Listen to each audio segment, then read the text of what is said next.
when Jaden is 7 months old. Lahat ng pinapakain ko sa kanya, kinakain niya.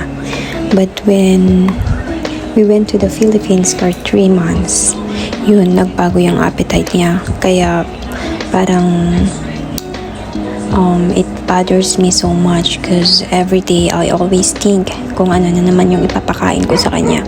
Kasi before, lahat ng lulutuin ko kakainin niya. Kaya ngayon, lahat yung gusto niya, yung may sabaw-sabaw na lang.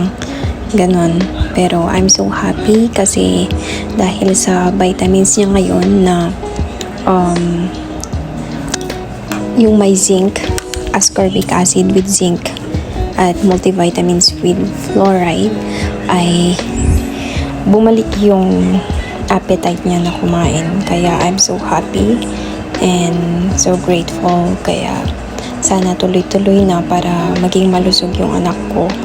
At very thankful naman kasi di siya sakitin. That's it. Thank you.